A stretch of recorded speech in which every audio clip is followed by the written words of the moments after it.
Okay, what made me play the particular character of Osho ಅಂತ ಹೇಳಿದ್ರೆ ಈ ಒಂದು ಪಾತ್ರನ ನಾವು searching for many actors.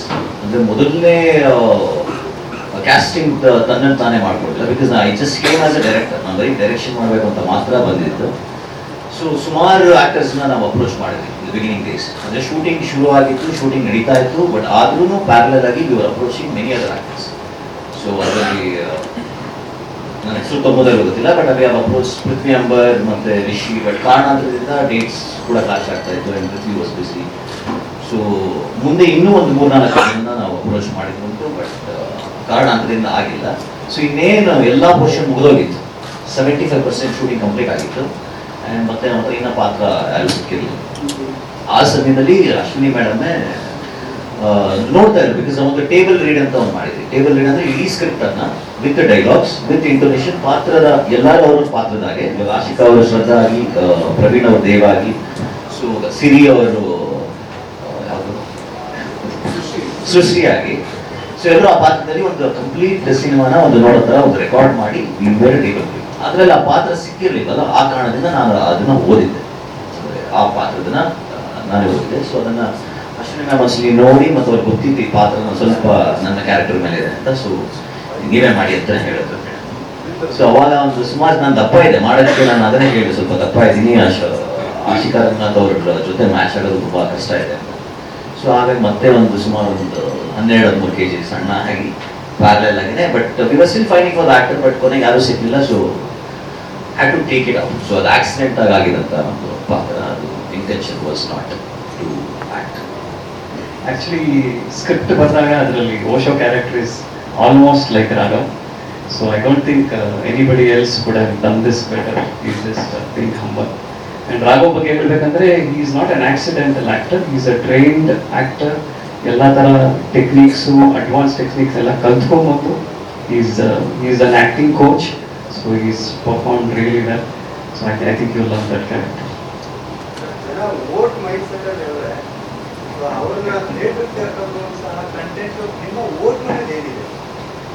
Okay, ಅಂದರೆ ಈ ಸಿನಿಮಾನ ಥಿಯೇಟರ್ ಬಂದು ಯಾಕೆ ಜನ ನೋಡ್ಬೇಕು ಅಂತ ಕೇಳ್ತಿದ್ರಲ್ಲ. ಓಕೆ, ಸೊ ಈ ಓಟು ಸಿನಿಮಾನ ಇದು ನಾವು ಬರೀ ಥಿಯೇಟರ್ನ ಮೈಂಡಲ್ಲಿ ಇಟ್ಕೊಂಡೇ ಮಾಡಿರುವಂಥ ಸಿನಿಮಾ ಇದು ಫ್ರಮ್ ದ ಬಿಗಿನಿಂಗ್. ಬಿಕಾಸ್ ನಮಗೆ ಈ ಕತೆ ಮಾಡಬೇಕಾದ್ರೆ ಸುಮಾರು ಒಂದು 7 ವರ್ಷ ಈ ಕತೆನ ಬರೆದು ಮಾಡೋಂಥ ಮೊದಲನೇ ಕತೆ. ಸೊ ಇದು ತುಂಬ ಪರ್ಸನಲ್ ಆದಂಥ ಕತೆ ಕೂಡ. ಸೊ ಈ ಕತೆನ ಥಿಯೇಟ್ರಿಗೇನೆ ಎಕ್ಸ್ಪೀರಿಯನ್ಸ್ ಮಾಡೋದು ಸೇಮ್. ಇದು OTT ಆಗಲಿ ಒಂದು ಟೆಲಿವಿಷನ್ಗೂ ಥಿಯೇಟರ್ಗೂ ಡಿಫ್ರೆನ್ಸ್ ಏನಿರುತ್ತೆ ಅಂದರೆ ಮೇಜರ್ ಡಿಫ್ರೆನ್ಸ್ ನನಗೆ ಅನ್ಸೋ ಪ್ರಕಾರ ಅದೊಂದು ಸೌಂಡ್ ಎಕ್ಸ್ಪೀರಿಯನ್ಸ್. ಸೊ ಈ ಸಿನಿಮಾನ ನೀವು ಥಿಯೇಟ್ರಲ್ಲಿ ನೋಡಿದ್ರೆ ನಿಮಗೆ ಸಿಗುವಂಥ sound experience is what I can vouch for. ಈಗ ಅಷ್ಟು ಅದ್ಭುತವಾಗಿ ಬಂದಿದೆ ಅಂತ ನನ್ನ ಭಾವನೆ. ಸೊ ಮುಂದೆ ಅದು ಆಡಿಯನ್ಸ್ ಇರಬೇಕಾಗುತ್ತೆ. ಬಟ್ ನಾನು ಏನು ವೋಚ್ ಮಾಡ್ತೀನಿ ಅಂದರೆ the sound experience of a cinema is going to be really good and it's meant for theatre. ಆ ಥಿಯೇಟರ್ನ ಮೈಂಡಲ್ಲಿ ಇಟ್ಕೊಂಡೇ ಡಿಸೈನ್ ಮಾಡಿಸಿದ್ದು. ಸುಮಾರು 9 ದಿನ ಡಿಸೈನ್ ಮಾಡಿದ್ದು. ರಾಜಾ ಕೃಷ್ಣ ಅಂತ ಸೌಂಡ್ ಡಿಸೈನ್ ಮಾಡಿದ್ದು.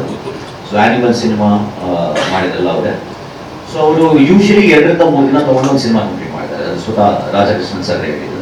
But we took around 8 to 9 days to design every element of sound design only for theatres. ಅದಕ್ಕೆ ಕೆಲವೊಂದು ಬೇಸ್ ಆಗಲಿ ಆ ಎಲಿಮೆಂಟ್ಸ್ ಅಲ್ಲಿ ಮೆಟೀರಿಯಲ್ ಕೇಳಿಸೋದು ಇಲ್ಲ. ಸೊ ಅದು ಥಿಯೇಟರ್ ಬರೋ ಪ್ರೇಕ್ಷಕರಿಗೋಸ್ಕರನೇ ಅಷ್ಟು ಪ್ರೀತಿಯಿಂದ ಮಾಡಿರುವಂಥ ಸಿನಿಮಾ ಇದು. So if you watch it in theatres ನಿಮ್ಗೆ ಎಕ್ಸ್ಪೀರಿಯನ್ಸ್ ಖಂಡಿತವಾಗ್ಲೂ ಸಿಗುತ್ತೆ. ಅದ್ರ ಜೊತೆಗೆ ನಿಮಗೆ ಮ್ಯೂಸಿಕಲ್ ಎಕ್ಸ್ಪೀರಿಯನ್ಸ್ ಇದೆ, ಅದು ಕೂಡ ನಿಮಗೆ ಅದ್ಭುತವಾಗಿ ಸಿಗುತ್ತೆ ಅಂತ ಹೇಳ್ತೀನಿ. ಆ್ಯಂಡ್ ಮತ್ತೆ ವಿಜುವಲ್ಸಿಗೆ ಬರಬೇಕಾದ್ರೆ ನಾವು ಪ್ರತಿ ವಿಜುವಲ್ಸ್, ಪ್ರತಿ ಲೊಕೇಶನ್ ನಾನು ಏನು ಈ ಸಿನಿಮಾಗೆ ಚೂಸ್ ಮಾಡಿದ್ದೀನಿ. ಬಿಕಾಸ್ ನಾವು ಟ್ರೀಟ್ಮೆಂಟ್ ಮಾಡಿರೋ ಪ್ರಕಾರ ಪ್ರತಿ ಲೊಕೇಶನ್ ಕೂಡ ಒಂದು ಪಾತ್ರ ಅದ. ಸೊ ಎವ್ರಿ ಲೊಕೇಶನ್ ನಾವು ತೋರಿಸಿರೋದು ನಮ್ಮ ಸಿನಿಮಾದಲ್ಲಿ. ಪ್ರತಿ ಲೊಕೇಶನ್ ಸುಮಾರು ಒಂದು 100 ವರ್ಷದಕ್ಕಿಂತ ಮೇಲ್ಪಟ್ಟಿರುವಂಥ ಹೆರಿಟೇಜ್ ಸೆಂಟ್ರಲ್ಲೇ ಶೂಟ್ ಮಾಡಿರೋದು. ಒಂದು ಆಸ್ಪತ್ರೆ ಆಗಲಿ, ಶಾರ್ಟ್ ಇನ್ KGF, ಮಂಗಳೂರಲ್ಲಿ ಲೈಟ್ ಹೌಸ್ ಆಗಲಿ, ಸುಮಾರು ಕಷ್ಟ ಆದರೂ ಪರವಾಗಿಲ್ಲ ನಮ್ಗೆ ಅದೇ ಲೊಕೇಶನ್ ಬೇಕು ಅಂತ ಅದು ಫೈಟ್ ಮಾಡಿ ತೊಗೊಂಡಿದ್ದು. ಬಿಕಾಸ್ ಆಡಿಯನ್ಸ್ ಬಂದ ಥಿಯೇಟರ್ ನೋಡಿದ್ರೆ ಪದೇ ಪದೇ ನೋಡಿರೋವಂಥ ವಿಜುವಲ್ಸ್ ನೋಡಬಾರ್ದು, ಚಿತ್ರವಾಗಿರೋ ವಿಜುವಲ್ಸ್ ನೋಡಬೇಕು ಅಂತ ಟ್ರೈಲರ್ ಪ್ಲಸ್ ಈ ಸಿನಿಮಾದಲ್ಲಿ ಬಂದು ನೋಡಿದ್ರೆ ನಿಮ್ಗೆ ಏನಕ್ಕೆ ಸಿನಿಮಾ ಥಿಯೇಟರ್ ನೋಡಬೇಕು ಅನ್ನೋದು ಅರ್ಥ ಆಗುತ್ತೆ, ಬೋತ್ ವಿಜುವಲ್ ಆ್ಯಂಡ್ ಆಡಿಯೋ. ಹಾಂ, ಈ ಟೈಮಲ್ಲಿ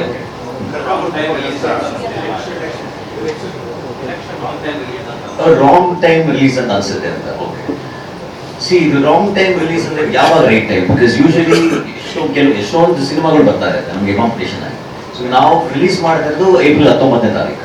ಸೊ ನನಗೆ ತಿಳಿದ ಮಟ್ಟಿಗೆ ನನಗೆ ಒಂದು 2 ರಿಂದ 3 ಪಿಕ್ಚರ್ ರಿಲೀಸ್ ಆಗ್ತಾ ಇರ್ಬೋದು ಕನ್ನಡ ಭಾಷೆಯಲ್ಲಿ. ಅದೊಂದು, ಮತ್ತೆ ಸಿನಿಮಾ ಚೆನ್ನಾಗಿದ್ರೆ ನಾವು ಹಿಸ್ಟ್ರಿಲಿ ಯಾವ ಸಿನಿಮಾನು ಸೋತಿಲ್ಲ ಅನ್ನೋದು ನನ್ನ ರಿಸರ್ಚ್ ಹೇಳುತ್ತೆ. ಸೊ ಸಿನಿಮಾ ಚೆನ್ನಾಗಿದ್ರೆ ಆಡಿಯನ್ಸ್ ನೋಡೇ ನೋಡ್ತಾರೆ. ನಾವೇನು ಮಾರ್ಕೆಟಿಂಗ್ ಕೂಡ ಆದಷ್ಟು ನಮ್ಮ ಕೈಯಲ್ಲಿ ಎಷ್ಟಾಗುತ್ತೋ ಅಷ್ಟು ನಾವು ಕ್ರಿಯೇಟಿವ್ ಆಗಿ ಮಾಡಿದ್ವಿ. ಬಟ್ ಒಂದ್ಸಲಿ ಪ್ರೇಕ್ಷಕರು ಬಂದರೆ ಒಳ್ಳೆ ಸಿನಿಮಾ ಯಾವಾಗಲೂ ಓಡೋದು ವರ್ಡ್ ಆಫ್ ಮೌತ್. ಆ ಕಾನ್ಫಿಡೆನ್ಸ್ ಇರೋದ್ರಿಂದಲೇ we thought that okay April 19 is good enough. Cinema ಚೆನ್ನಾಗಿದ್ರೆ ಆಡಿಯನ್ಸ್ ಬಂದು ನೋಡೇ ನೋಡ್ತಾರೆ. ಸೊ ಸಿನಿಮಾ ಮಾತಾಡಬೇಕು, ನಾನು ಮಾತಾಡೋದಕ್ಕಿಂತ.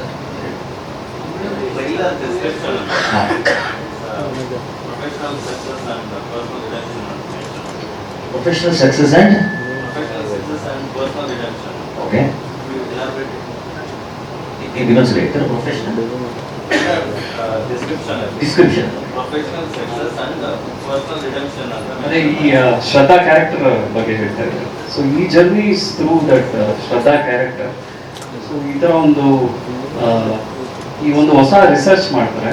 ಸೊ ಒಂದು ಇಂಜೆಕ್ಟಬಲ್ ಆಕ್ಸಿಜನ್ನ ಯೂಸ್ ಮಾಡಿ ಹಾರ್ಟ್ ಬೀಟ್ ನಿಂತೋಗಿರೋಂಥ ಒಂದು ಕಾರ್ಡಿಯಾಕ್ ಅರೆಸ್ಟ್ ಪೇಷಂಟ್ನ ಹೇಗೆ ರಿವೈವ್ ಮಾಡ್ಬೋದು ಅನ್ನುವಂಥ ಒಂದು ರಿಸರ್ಚ್ ಮೇಲೆ ಬೇಸ್ ಆಗಿರೋಂಥ ಕತೆ.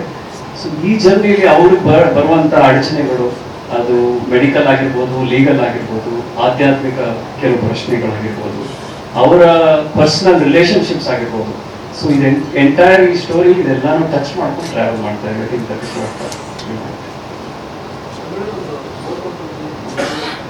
ಹೌದು ಹೌದು ಅದೇ ಸರ್, ಈಗ ಓಟೋ ಅಂದ್ರೆ ಆಮ್ಲಜನಕದ ಚಿಹ್ನೆ. ಸೊ ಈ ಕಥೆಯಲ್ಲಿ ನಾವು ಕೆಲವು ರಿಸರ್ಚ್ ಮಾಡಿ ಸ್ಯಾಮ್ ಪಾರ್ನಿಯಾ ಅಂತ ಒಬ್ಬರು American doctor and medical scientist, ಇದು ಫ್ಯೂಚರ್ ರಿಸರ್ಚು. ಕಾರ್ಡಿಯಾಕ್ ಅರೆಸ್ಟ್ ಆಗಿ ಹಾರ್ಟ್ ಬೀಟ್ ನಿಂತೋಗಿರುವಂಥ ಪೇಷಂಟ್ಸ್ಗೆ ಸಾಮಾನ್ಯವಾಗಿ ಏನಾಗುತ್ತೆ ಅಂದರೆ ಬ್ರೈನ್ಗೆ ಆಕ್ಸಿಜನ್ ಸಪ್ಲೈ ಕಟ್ ಆಗಿ ಡೆತ್ ಅನ್ನೋ ಪ್ರೋಸೆಸ್ ಶುರು ಆಗುತ್ತೆ.